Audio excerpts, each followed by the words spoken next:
Bapak Ibu Saudara-saudari yang terkasih, selamat pagi, selamat hari Jumat. Mari kita mengawali hari baru dengan mendengarkan firman Tuhan yang diambil dari Injil Markus bab 7 ayat 31 sampai dengan 37. Tuhan bersamamu. Inilah Injil suci menurut Markus. Pada waktu itu Yesus meninggalkan daerah Tirus dan lewat Sidon pergi ke Danau Galilea di tengah-tengah daerah Dekapolis. Di situ orang membawa kepadanya seorang tuli dan gagap dan memohon supaya Yesus meletakkan tangannya atas orang itu. Maka Yesus memisahkan dia dari orang banyak sehingga mereka sendirian. Kemudian ia memasukkan jarinya ke telinga orang itu lalu meludah dan meraba lidah orang itu. Kemudian sambil menengadah ke langit, Yesus menarik nafas dan berkata kepadanya, "Ephata," artinya terbukalah. Maka terbukalah telinga orang itu dan seketika itu juga terlepas pula pengikat lidahnya lalu ia berkata-kata dengan baik. Yesus berpesan kepada orang-orang yang ada di situ supaya jangan menceritakannya kepada siapapun juga. Tetapi makin dilarangnya mereka, makin luas mereka memberitakannya.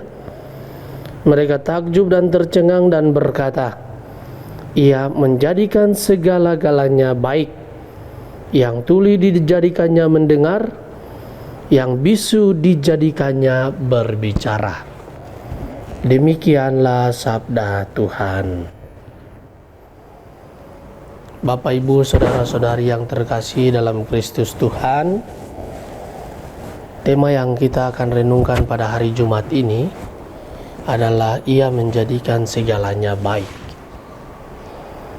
Hari ini gereja memperingati Santa Skolastika, seorang perawan.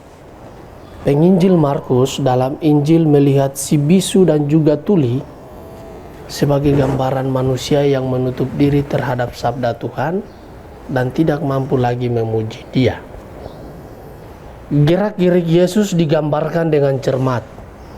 Pada penciptaan baru yang dimulai pada zaman Al-Masih, telinganya akan terbuka terhadap iman dan lidah akan bebas untuk memberi kesaksian tentang kebenaran kepada dunia. Untuk dapat melihat, mendengar, dan berbicara tentang Yesus secara tepat, mata, telinga, dan lidah murid-murid perlu dibuka. Telinga adalah saluran wahyu, dan mata adalah saluran pengetahuan. Yesus hadir, membebaskan orang tuli dan bisu.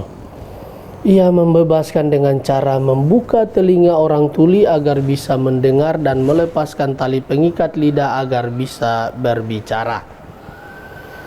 Langkah, uluran tangan, jamahan, dan doanya menjadikan segala sesuatu baik adanya. Ia membalikan keadaan manusia yang telah dirusak dosa. Ia membuat orang tidak tuli lagi agar bisa mendengar sabdanya. Dan ia membuat orang tidak bisu lagi untuk mewartakan kasih itu kepada orang lain. Jangan biarkan kita menjadi tuli dan bisu dalam hidup kita. Tuli terhadap nasihat, perintah, peraturan, dan lainnya. Kita juga bisu mengatakan kebenaran. Bisu melaporkan yang salah. Bisu untuk mengingatkan orang supaya tidak jatuh dalam dosa. Dalam situasi seperti ini, mari kita ingat bahwa Tuhan selalu datang mengunjungi dan membebaskan kita. Kita perlu sadar akan langkah pembebasan Tuhan agar telinga bisa mendengar sabdanya dengan benar dan mulut kita dapat mewartakannya. Bapak, Ibu, Saudara-saudari yang terkasih, bacaan hari ini mengajak kita untuk senantiasa datang kepada Yesus dan memohon agar hati kita yang sering tuli disembuhkan, sehingga mampu mewartakan karya cinta kasih Tuhan dalam kesaksian hidup di hadapan Allah dan sesama. Pengalaman akan kasih dan kebaikan Tuhan yang kita alami hendaknya mendorong kita untuk senantiasa mampu mewartakannya kepada sesama. Mari senantiasa kita mengundang Yesus untuk menyerukan Efata, terbukalah, agar kita disembuhkan dan semakin terbuka untuk mendengar, menghidupi dan mewartakan sabda Allah kepada sesama kita, terlebih khusus kepada orang-orang di dunia zaman ini. Semoga demikian. Amin. Marilah berdoa. Tuhan, pagi ini kembali kami naikkan syukur dan permohonan.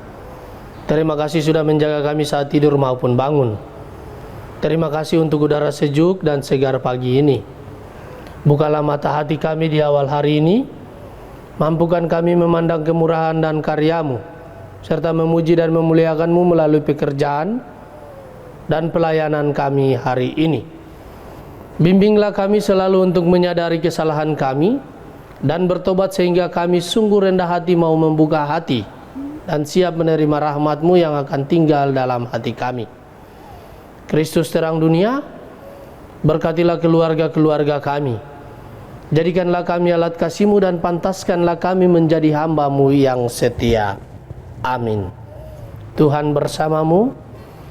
Semoga kita sekalian, orang-orang yang kita kasihi dan kita doakan, seluruh aktivitas kita di hari Jumat ini senantiasa dilindungi, dibimbing dan diberkati oleh Allah yang Maha Kuasa, Bapa dan Putra dan Roh Kudus. Amin.